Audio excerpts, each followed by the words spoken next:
여러분 오늘 우리가 읽은 이 본문은요, 한 사람의 죽음과 관련되어 있는 내용이에요. 이 한 사람은요, 스데반이라는 사람인데 흔히들 이 스데반의 죽음을 일컬어서요, 순교라고 말합니다. 여러분 순교가 무엇입니까? 우리가 아는 것처럼요, 핍박 속에서도 끝까지 신앙을 지켜 죽는 것을 말하죠. 여러분 스데반은요, 유대인들이 반대하는 예수님을 끝까지 전하다가 돌에 맞아 죽었습니다. 여러분 홍대 옆에 가보신 분 계실까 모르겠어요. 홍대 옆에요, 양화진이라는 곳이 있어요. 그곳에 가면 우리나라에서 선교 활동을 했던 선교사님들의 무덤이 있습니다. 그곳을 보신 분들은 느끼셨겠지만 여러분 선교사님들의 무덤이 있어요. 그리고 어떤 사역을 했는지, 얼마부터 얼마 기간을 이 땅에서 우리나라에서 선교 사역을 했는지, 뭐 이런 기타 등등의 내용들이 포함되어 있습니다. 때문에 그곳에 보면요, 여러분 오늘 우리의 신앙이 그냥 어느 날 갑자기 생긴 것이 아니라 이런 순교를 한 선교사님들에 의해 오늘날 우리에게까지 이 신앙이 이어져 왔구나를 생각해보고 알 수가 있는 것이죠. 여러분 그 선교사님들의 삶을 생각해 보세요. 자신의 가장 아름답고 가장 힘있을 그때에 우리나라에 왔어요. 그 우리나라에 와서 그냥 산 건 아니죠. 복음을 전하며 목숨을 다하기까지 복음을 전하며 살았던 그 삶이 그 양화진을 돌 때 정말 아름답다라고 느껴지는 경험들을 하게 됩니다. 여러분 아마도 이처럼 순교라는 것을 떠올릴 때요, 부정적으로 이를 생각하시는 분들은 아무도 없으실 것이라고 생각해요. 대부분 순교를 긍정적으로 생각하는 게 우리들의 일반이라는 것이죠. 오늘 본문에 등장하는 이 스데반의 순교도 마찬가지입니다. 여러분 스데반의 순교를 볼 때 아마 우리 중에 그 누구도 야 뭐야 이렇게 허무한 죽음이 어딨어, 아유 스데반 괜히 죽었다, 여러분 이렇게 볼 사람은 아마 아무도 없을 거예요. 그렇기보다 이 스데반의 순교, 이 죽음을 아름답고 굉장히 의미 있는 장면으로 모두가 읽고 여길 것입니다. 실제로 여러분 스데반이요, 돌에 맞아 죽을 때 뭐라고 말하면서 죽습니까? 주여 이 죄를 그들에게 돌리옵소서? 아니죠. 돌리지 마옵소서라고까지 하기 때문에 여러분 스데반의 이 순교의 이 장면을 볼 때는요, 아름답다를 넘어서서 굉장히 숭고해 보이기까지 하는 장면이라는 거죠. 그런데 여러분 오늘 우리가 읽은 이 본문 있잖아요. 이 본문을요 조금만 더 사실은 자세하게 살펴본다면 이 스데반의 순교는요 그냥 마냥 아름답다거나 또는 굉장히 숭고한 죽음이야 라고 보기 어려울 것 같아요. 왜냐하면 여러분 스데반이 순교를 당하기까지의 이 과정이 있잖아요. 이 과정이 굉장히 매끄럽지 못한 과정들이었기 때문입니다. 이 과정들을 보니 억울한 누명을 쓰기도 했고 사람들에 의해서, 동족인 그 유대인들에 의해서 외면을 당하기도 해요. 때문에 여러분 자세히 스데반의 이 내용을 살펴볼 때 우리는 이런 생각을 하게 되는 거죠. 단순히 스데반이 아름답게 죽었지, 순교란 아름다운 것이지 라는 생각이 아니라 굉장히 그냥 순교라고 아름답다라고 하기에는 쉽게 넘어갈 수 없는, 이해할 수 없는 장면들이 스데반의 이 순교의 과정 가운데 포함되어 있다라는 거예요. 여러분 오늘 본문은요, 스데반이 죽기까지의 결정적인 두 가지 장면을 우리에게 말해줍니다. 첫 번째는요, 여러분 억울하게 누명을 쓰는 장면이에요. 여러분 11절, 6장 11절과 13절 두 절인데요. 같이 한번 읽어볼게요. 6장 11절, 사람들을 시작. 사람들을 매수하게 하되 이 사람이 모세와 하나님을 모독하는 말을 하는 것을 우리가 들었노라 하게 하고, 13절도 보십시다. 거짓 증인들 시작. 거짓 증인들을 세우니 이르되 이 사람이 거룩한 곳과 율법을 거슬러 말하기를 마지 아니하는도다. 여러분 지금 유대인들이 스데반에게 씌운 죄목이 있어요. 그 죄목이 무엇이냐면 신성모독입니다. 여러분 신성모독의 구체적인 내용은요, 스데반이 성전과 율법을 반대하는 사람이야 라는 것이었어요.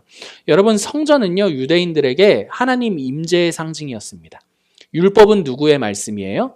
하나님의 말씀입니다. 그러니까 스데반이 지금 성전을 반대하고 율법을 반대한다라는 것은 누구를 반대한다라는 말이 되는 것입니까?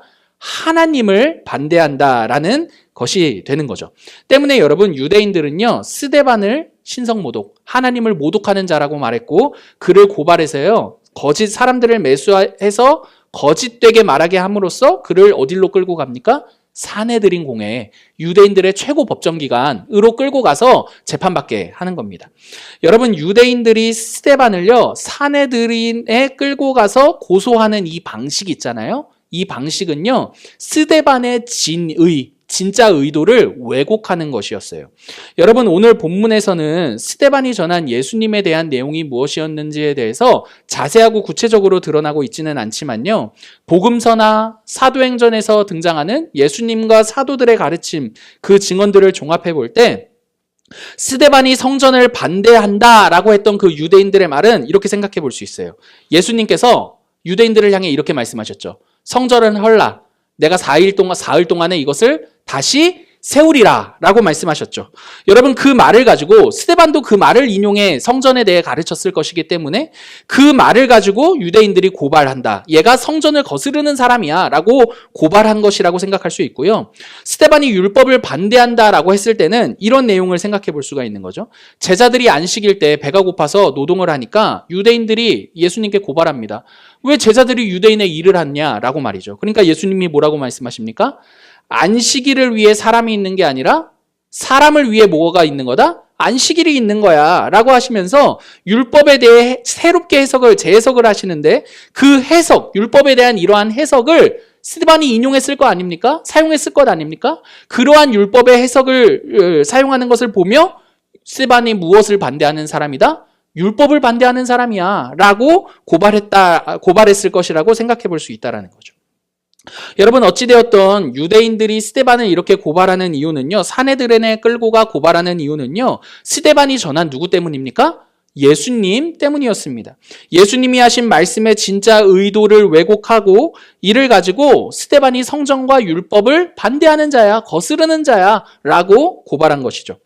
사랑하는 성도 여러분, 이렇게 유대인들이 스데반을 공격하기 위해 사용한 방법은요, 스데반의 말에 진짜 의도를 듣지 않고 말꼬리를 잡아 그 말의 진의를 왜곡하는 것이었습니다. 근데 여러분, 유대인들의 이런 태도 있잖아요. 스데반을 공격하는 이러한 태도는요, 오늘을 사는 우리들과도 굉장히 흡사합니다.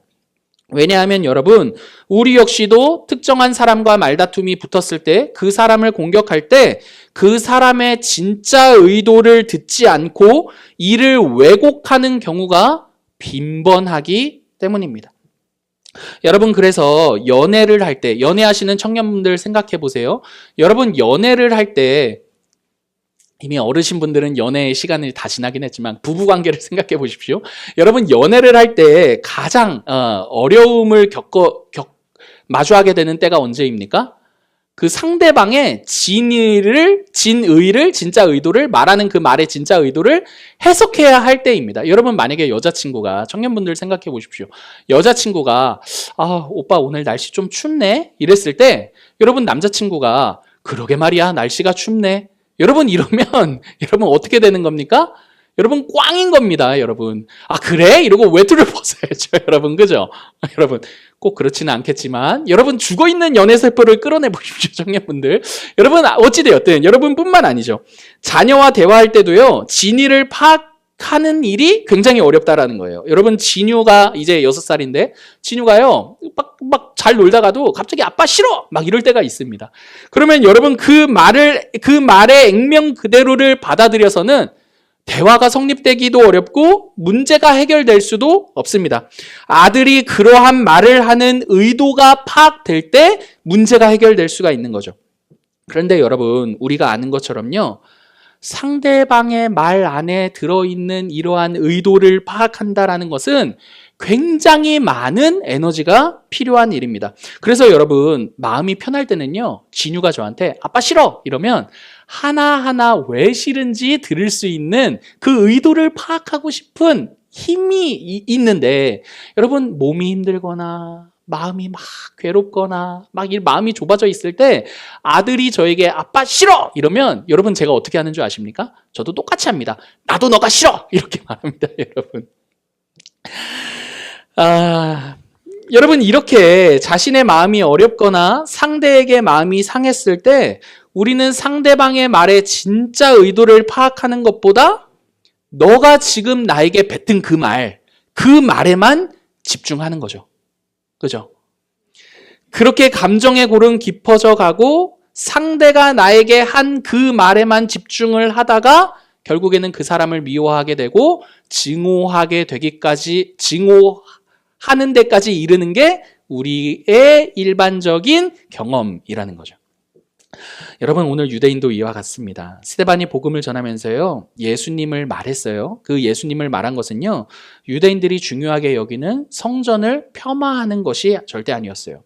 스데반은 성전을 통한 죄 용서와 하나님과의 관계 회복이 이제는 예수님 안에서 진짜로 완성되었어 라는 것을 말했던 것입니다.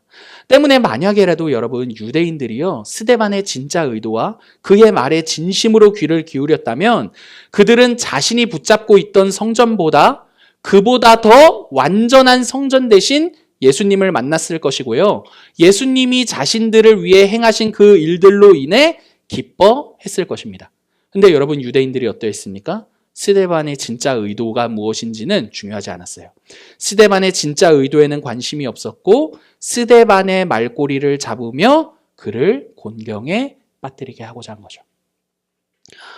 여러분, 우리가 이렇습니다. 상대방의 진짜 의도를 파악하지 않는다면 그 말 액면 그대로를 받아 꼬투리를 잡고 묵상하고 화가 나고 나도 똑같이 그에게 공격적인 말을 내뱉는 거죠. 여러분, 이렇게 스데반은요, 유대인들로부터 오해를 샀고 억울한 누명을 쓰게 돼요. 그 결과로 사내들인 공회로 끌려가 종교 재판을 받게 됩니다. 이게 스데반이 죽음으로 넘어가는 두 번째 장면이 되는 거예요. 여러분, 이 장면에서 스데반은요, 사내들인 공회와 자신을 고발한 유대인들 앞에서요, 설교할 기회를 얻게 됩니다. 스데반의 설교는요, 7장 전체에 기록되어 있을 만큼요, 굉장히 긴 설교이거든요. 근데 이 내용을 요약하자면요, 여러분, 성전과 율법을 오해하고 있는 유대인들에 관한 설교예요. 여러분, 이 굉장히 긴 설교를 요약하면 성전과 율법을 오해하고 있는 유대인들에 관한 설교입니다. 여러분, 들어보세요. 유대인들이 어떤 성전과 율법에 대한 오해를 가지고 있었는지. 여러분, 유대인들은요, 성전에 대해서 이런 오해를 가지고 있었어요. 무엇이냐면 하나님은 성전에만 계신다 라는 오해를 가지고 있었어요. 율법에 대해서는요, 자신들은 율법을 굉장히 잘 지키고 있다라는 오해를 가지고 있었어요. 때문에 스데반은 설교를 통해서요, 그 성전에 대한 오해를 수정해줘요. 어떻게 수정하냐면, 야, 유대인들아, 너희가 지금 하나님은 성전에만 계신다. 그렇기 때문에 성전을 통해서만 죄 용서가 일어나고 하나님과의 관계 회복이 일어난다라고 말하는 거잖아. 근데 너희 한번 생각해봐. 아브라함과 요셉과 모세, 그들은 하나님이 함께 하신 사람들이었지. 그렇지? 근데 그 사람들이 하나님을 만났던 장소가 성전이었냐? 아닌데. 여러분, 이렇게 되는 겁니다. 너희가 말하는 다윗과 솔로몬도 생각해보자. 다윗과 솔로몬이 성전을 지었어. 근데 그 성전에 대한 평가가 뭐였지? 지극히 높으신 하나님은 사람들의 손으로 지으신 곳에 계시지 않아. 매이지 않아. 그게 그 너희가 지은, 다윗과 솔로몬이 지은 성전에 대한 선지자들의 평가였잖아. 라고 말하는 것이죠. 이 설교를 통해서요. 7장의 설교를 통해서요. 여러분, 정리하면요, 스데반의 설교의 핵심은 무엇이냐 하냐면, 너희가 생각하는 그 하나님은 성전보다 크신 하나님이야 라는 게 오늘 이 7장 설교의 핵심이 되는 겁니다. 그러나 여러분, 그럼에도 불구하고요, 이러한 스데반의 설교는 사내들인 공회원들과 유대인, 자신들을 고발한 유대인들을 설득해내지 못했어요. 유대인들은 여전히 자신이 옳다라고 생각했습니다. 스데반의 설교가 잘못된 설교였기 때문이 아니었습니다. 유대인들도 인정하는 구약을 따라, 율법을 따라 성전에 대한 설교를 탁월하게 풀어냈죠. 하지만 결과로만 따지고 보자면 스데반의 설교는요, 아무도 설득하지 못한 설교였고 회심시키지도 못한 설교였고 마치 실패한 것 같아 보이기까지 하는 설교였다라는 것입니다. 여러분, 감히 스데반의 설교를 실패했다라고 말하는 게 조금 다소 억지스러울 수는 있겠지만 그럼에도 불구하고요, 여러분, 팩트만 보자고요. 사실만 보자고요. 객관적으로 보자고요. 이 스데반의 설교는요, 아무 유대인들도 설득하지 못했을 뿐더러 더 나아가 유대인들의 분노를 일으키는 결정타가 됩니다. 엎친 데 덮친 격이죠. 7장 54절 같이 한번 읽어보실까요? 7장 54절입니다. 시작. 그들이 이 말을 듣고 마음에 찔려 그를 향하여 이를 갈거늘. 여러분, 스데반의 설교를 들은 유대인들의 반응이에요. 여러분 54절 보시면요, 마음에 찔려라고 번역된 이 내용은요, 한글 성경에서 조금 순화되어 이렇게 번역된 것입니다.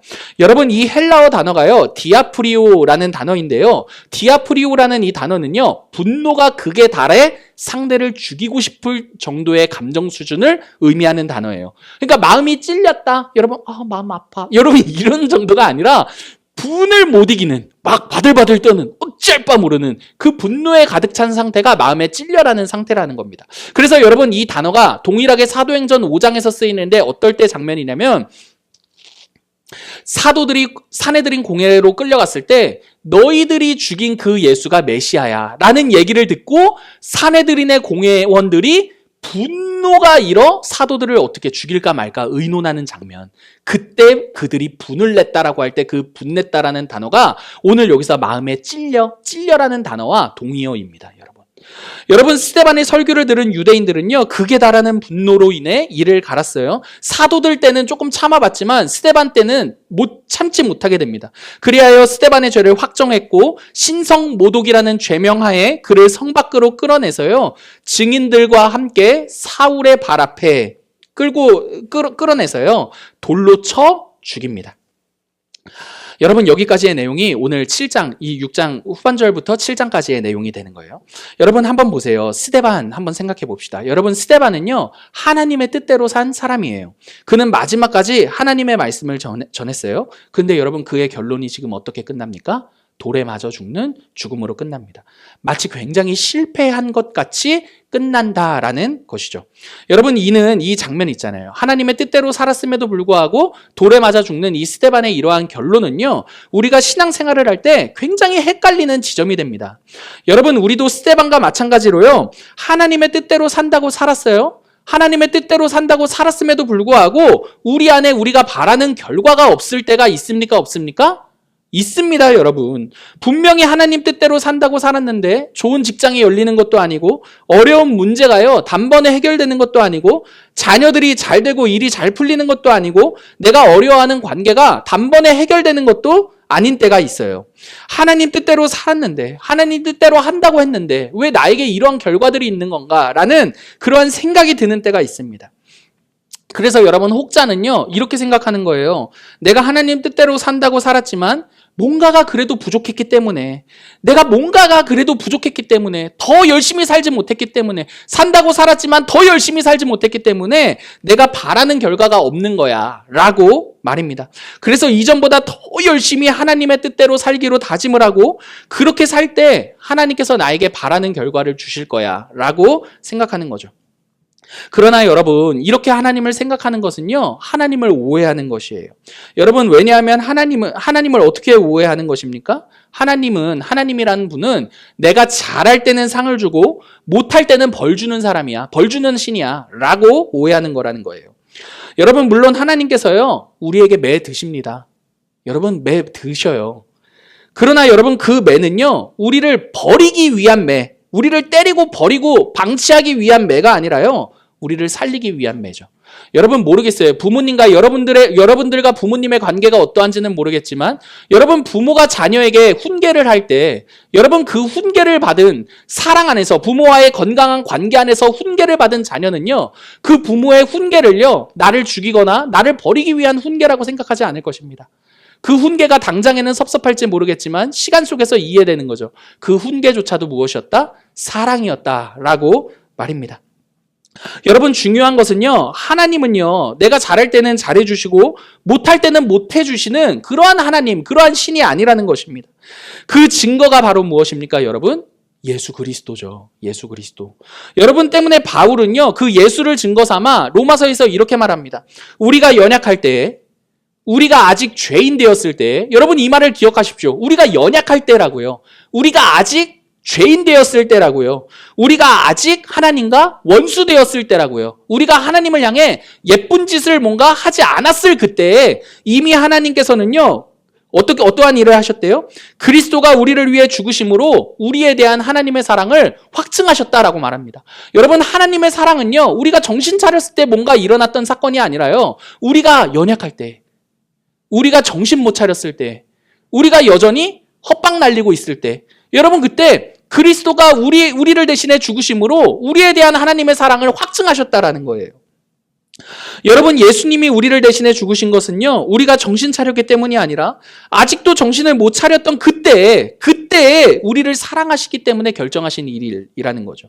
때문에 여러분, 우리는 예수 그리스도를 통해서 이렇게 확신할 수 있는 거예요. 하나님은 우리가 잘할 때에도 잘해주시는 분이고 우리가 못할 때에도 더 우리에게 잘해주시는 분이라고 말이죠. 그러므로 여러분, 우리가 만약에 하나님 뜻대로 살았음에도 불구하고 스데반과 같이 결과가 없을 때, 그때 있지 않습니까? 그렇게 스데반과 같이 결과가 없을 때요, 여러분, 하나님 뜻대로 살아도 소용이 없구나. 어차피 이렇게 결과가 없을 거 뭐하러 하나님 뜻대로 사나. 여러분, 이런 생각을 갖거나, 또는 하나님 뜻대로 더 열심히 살아야 되는구나. 내가 더 열심히 살지 못했기 때문에 이러는 거구나. 더 열심히 살아야겠다라는 게 아니라요, 여러분. 내가 정신 못 차렸을 때에도 아들을 주신 그 하나님을 나는 신뢰한다. 여러분, 이게 하나님을, 스데반과 같이 결과가 없을 때에도 하나님을 오해하지 않는 방법이라는 거예요, 여러분. 그래서 여러분, 오늘 본문을 보시면요, 스데반 있잖아요. 이 스데반이 우리가 생각하지도 못한, 우리가 상상하지도 못한 그런 말을 하며 여러분 죽습니다. 59절과 60절 같이 한번 읽어볼게요. 59절과 60절 시작. 그들이 돌로 스데반을 치니 스데반이 부르짖어 이르되 주 예수여 내 영혼을 받으시옵소서 하고 무릎을 꿇어 크게 불러 이르되 주여 이 죄를 그들에게 돌리지 마옵소서 이 말을 하고 자니라. 여러분, 스데반은요, 지혜와 성령이 충만한 사람이에요. 스데반 하면 떠오르는 단어가, 성경이 묘사하는 단어가 지혜와 성령이 충만한 스데반이었습니다. 그러니 여러분, 7명 중에 단연 눈에 띄는 사람이었어요. 왜냐하면 지혜와 성령이 충만하다는 건 스데반에게 특별하게 더 사용했던 단어였거든요. 때문에 여러분, 어찌 보면 스데반, 지혜와 성령이 충만한 스데반은요, 예루살렘 교회를 위해 할 수 있는 일이 더 많았을 것입니다. 다른 6명보다도요. 그러나 여러분, 그의 삶이 어때요? 단명했습니다. 그 과정도 굉장히 아쉬웠어요. 억울한 누명을 썼고 사람들은 스데반의 말에 아무도 귀를 기울이지 않았습니다. 그 설교에 회개는커녕 모두가 돌을 들고 스데반에게 던졌죠. 그러나 여러분, 스데반은요, 자신의 결과가 그러했다고, 자신에게 결과가 없다고, 자신을 불쌍하게 여기지도 않았고요, 후회하지도 않았고, 자책하지도 않았습니다. 예수를 잘 믿었음에도 불구하고 아무런 결과가 없었던 거잖아요. 근데 그럼에도 불구하고 그는 오히려 끝까지 자신의 영혼을 누구에게 맡깁니까? 예수님께 맡깁니다. 그리고 더 나아가 자신을 죽이는 사람들을 어떻게 해달라고? 용서해달라고, 그들의 죄를 그들에게 돌리지 말아달라고 기도합니다. 여러분, 무엇이 스데반으로 하여금 이러한 결말을 맞게 한 것일까요? 여러분, 아들을 내어주시기까지 나를 사랑하신 그 하나님, 아들을 내어주시기까지 사랑하신 그 하나님, 내가 정신 차리기도 전에 아들을 내어주시기까지 나를 사랑하신 그 하나님을 신뢰하는 믿음, 그 믿음이 스데반으로 하여금 오늘 이 자리에 이러한 말들을 하게 만든 것이죠. 여러분, 이는 스데반뿐만이 아니었어요. 바울 역시도요, 매를 맞았어요. 그리고 죽을 뻔하기도 했어요. 그리고 핍박을 수도 없이 받았음에도 불구하고요, 이렇게 말합니다. 여러분, 로마서 38장 같이 한번 찾아보실까요? 로마서 38장 같이 한 번만 찾아보십시다. 로마서 38장 2절의 말씀인데요. 로마서 8장 38절 39절 죄송합니다. 로마서 8장 38절과 39절 우리 한 목소리로 같이 읽어보겠습니다. 시작. 내가 확신하노니 사망이나 생명이나 천사들이나 권세자들이나 현재일이나 장래일이나 능력이나 높음이나 깊음이나 다른 어떤 피조물이라도 우리를 우리 주 그리스도 예수 안에 있는 하나님의 사랑에서 끊을 수 없으리라. 여러분, 우리가 예수를 잘 믿었음에도 불구하고 내가 바라는 결과가 나타나지 않을 때 여러분, 저는 정말 스데반의 삶과 더불어 바울의 이 고백을 계속해서 묵상하셨으면 좋겠어요. 여러분, 우리의 삶에 내가 예수를 잘 믿었다고 생각하는데도 여전히 결과가 없을 때가 있지 않습니까? 예수를 잘 믿었다라고 생각하는데도 우리의 삶이 흔들리는 것 같고 여전히 그분의 사랑이 어떠한 사랑인지 느껴지지 않는 것 같은 때가 있지 않습니까? 여러분, 그럴 때 로마서 8장 38절과 39절을 계속해서 읽으세요. 여러분, 사랑하는 성도 여러분, 스데반이나 바울의 공통점이 있어요. 어떠한 공통점입니까? 자신의 삶을 해석할 때요, 자신에게 일어나는 현상으로, 자신을 기준으로 자신의 삶을 해석하지 않았다라는 거예요. 만약에 여러분, 스데반이 자신을 기준 삼아서 자신의 삶을 해석했더라면 그 삶이 어땠을까요? 그 결과가 어땠을까요? 분명히 자책과 후회와 연민이었을 거예요. 이러는 거죠. 하나님 열심히 믿어도 소용없어. 왜? 결국에 돌 맞아 죽는데 뭐 내가 이거 하려고 열심히 믿은 거야? 이런 말들. 또는 이러한 후회도 있었을 것 같아요. 아, 내가 그때 조금만 더 설교 잘했더라면, 그 사람들 다 회심하고 돌아오게끔 설교를 조금만 잘했더라면. 여러분, 또는 원망도 있었겠죠. 내가 이 모양 이 꼴 된 건 나를 누명씌운 그놈의 유대인들 때문에. 내 진위를 알지도 못하고 내 진짜 의도를 파악하지도 않고 이놈들이 거짓 증인 세워가지고 나를 사내들인 공에 끌어가가지고 그놈들 때문에. 또는 뭐라 그럽니까? 내가 잘못한 것도 없는데 나는 진짜 구약의 율법에 의거해서 성전에 대해 말했을 뿐인데 나를 돌로 친 그 유대인들 절대 용서 못해. 여러분, 만약에 스데반이 자신을 기준 삼아서 자신의 삶을 해석했더라면 이런 불평과 원망과 후회와 낙심과 자책만이 있었을 것이라는 거예요. 자기 연민. 여러분, 우리도 마찬가지예요. 여러분, 만약에 우리가 우리 삶을 해석하는 기준이 우리 자신이라면요, 여러분, 우리가 하나님을 믿었음에도 불구하고 겪게 되는 어려운 현실들 있잖아요. 그 현실들을 볼 때마다 계속해서 원망을 하게 될 수밖에 없고 후회할 수밖에 없고 자책이 저절로 나오게 될 것입니다. 이런 거죠. 내가 그때 그러지 말았어야 했는데, 괜히 그렇게 해가지고 오늘 이렇게 된 거 아니야? 내 가정 형편이 이렇게 어려워서 내 인생이 이렇게 꼬인 거 아니야? 우리 부모님 때문에 내 인생이 이렇게 된 거 아니야? 아, 그때 그 인간 만나가지고 내가 이렇게 된 거 아니야? 여러분, 이렇게 말입니다. 근데 여러분, 바울의 말 다시 한 번 더 생각해 보세요. 내가 확신하노니 사망이나 생명이나 천사들이나 권세들이나 현재일이나 장래일이나 능력이나 높음이나 기쁨이나 다른 어떤 피조물이라도 우리를 우리 주 그리스도 예수 안에 있는 하나님의 사랑으로부터 끊을 수 없느니라.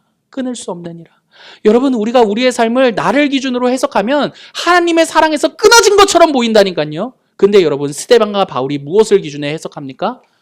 정신 차리지도 못했던 그때 아들을 내어주시기까지 나를 사랑하신 그분, 그 하나님을 기준으로 생각하니 하나님 잘 믿었음에도 불구하고 돌에 맞아 죽더라도 뭐라고 얘기해요?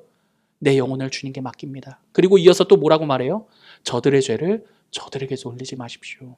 여러분, 그 자리는요, 후회와 원망과 자책과 연민의 자리가 아니라 내 영혼을 하나님께 맡기는 자리고, 나를 나보다 더 사랑하시는 당신을 내가 신뢰합니다라는 고백이 서리는 자리가 바로 현실 가운데 우리가 경험하는 어려움의 장면이라는 말입니다. 여러분, 스데반의 모습을 기억하십시오. 스데반은요, 하나님 열심히 잘 믿었어요. 그런데 억울한 누명도 받았어요. 근데 설교를 하고도 나쁜 말을 한 것도 아니고 제대로 설교를 하고서도요, 오히려 돌을 맞았습니다. 하나님의 뜻을 따라 최선을 다했어요. 그런데 그 결과가요, 죽음이었습니다. 만약에 여러분 우리였다면, 여러분 만약에 우리도 아니고 저였다면 이렇게 해석했을 것 같아요. 내 인생이 이게 뭔가? 하나님 위해서 최선을 다해 살았는데 결국에 나에게 돌아오는 건 돌뿐이야? 이게 뭔가? 내 인생이 이게 뭔가? 이러며 자기 스스로 연민 가운데 빠졌을 것 같아요. 근데 여러분, 그랬을 법한 그 상황에서 스데반은요, 자신의 신세를 한탄해하지 않습니다. 누군가를 원망하지도 않습니다. 자신에 대해 연민을 말하지도 않습니다. 오히려 그는 이렇게 말해요. 주 예수여, 나의 영혼을 당신께 맡깁니다. 여러분, 당신께 맡긴다고요? 내 영혼을 당신께 맡긴다고요. 여러분, 우리가 그 자리에서 만족스럽지 못한 현실에서 여전히 불평하고 원망하고 후회하고 자책하는 이유는요, 내 영혼이 아직도 내 거라고 생각하기 때문인 거죠. 내 영혼을 당신께 맡기지 못했기 때문인 거죠. 내 영혼을 나보다 더 사랑하시는 당신께 맡기지 못했기 때문에 여전히 내 인생에 내가 주인인 것 같아 원망하고 후회하고 불평하고 자책하며 스스로를 불쌍히 여기는 거죠. 스데반이 여러분 이렇게 말할 수 있었던 이유는요, 자신에게 일어난 일을 볼 때 해석하는 기준이 달랐기 때문입니다. 그에게 해석하는 기준이 뭐였더라고요? 아들을 내어주시기까지 자신을 사랑하신 하나님이셨습니다. 하나님의 사랑으로부터 내 인생의 어떤 모든 장면도 끊어지는 장면이 아니야. 그 사랑 안에서 나는 이 모든 것들을 바라볼 거야. 주님 내 영혼을 맡아주십시오. 라고 말이죠. 사랑하는 성도 여러분, 말씀을 마칠게요. 여러분, 예수님을 믿는 우리의 삶은요, 결과가 없을 때 실패가 아니라요, 해석이 기준이 내가 될 때 실패하는 거예요. 나의 삶에 아무리 내가 바라는 결과가 없을지라도 그 기준이 나를 사랑하시는 하나님이 될 때 그 삶은요, 성공입니다. 왜냐하면 여러분, 아들을 내어주신 하나님의 사랑이 우리의 삶을 절대로 포기하지 않기 때문입니다.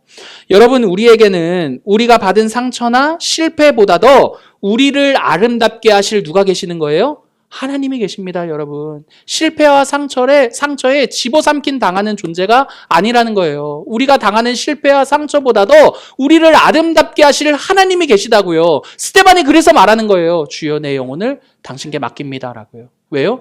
이 실패와 상처도 아름답게 바꾸실 당신이 나에게 계시잖아요. 라고 말이죠. 여러분, 이는 추상적인 말이 아닙니다. 왜냐하면 나를 실제적으로 아름답게 하기 위해 나의 상처와 실패를 담당하신 누가 계세요? 예수 그리스도가 계시기 때문입니다. 여러분, 예수님이 십자가에 달리신 건 그냥 달리신 게 아니에요. 우리를 아름답게 하시기 위해 나의 실패와 상처를 자신이 담당하여 십자가에 달리신 것입니다. 그러므로 여러분, 우리는요, 설령 우리의 상처와 실패가 있다 하더라도 그 상처와 실패로 인해 불쌍한 삶이야 라고 말하지 않을 수 있고, 원망이 남는 것 같아 보여도 누군가를 원망하지 않을 수 있고, 우리의 후회에도 묶이지 않을 수가 있어요. 누구와 같이요? 스데반과 같이 말입니다.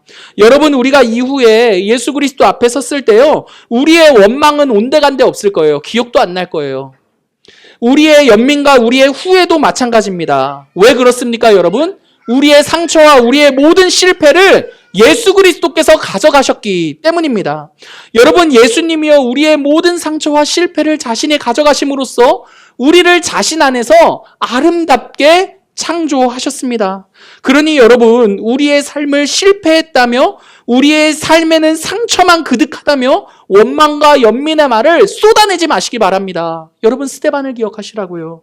여러분, 우리가 누구인지를 기억하십시오. 예수 그리스도 안에서 새롭게 지음받은 피조물, 그 새롭게 지음받은 창조물, 그 사람이 내가 누구인지, 그 사람이 나라는 걸 기억하며 내가 누구인지를 기억하십시오. 내가 받은 상처보다, 내가 받은 실패보다 나를 더 아름답게 만드신 하나님이 계십니다. 예수 그리스도가 계십니다. 나를 아름답게 하시기 위해 나와 같이 되시어 나의 상처와 실패를 대신 받으신 우리에게는 그 예수 그리스도가 계십니다.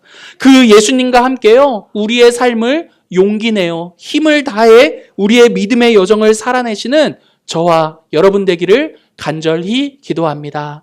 여러분, 우리에게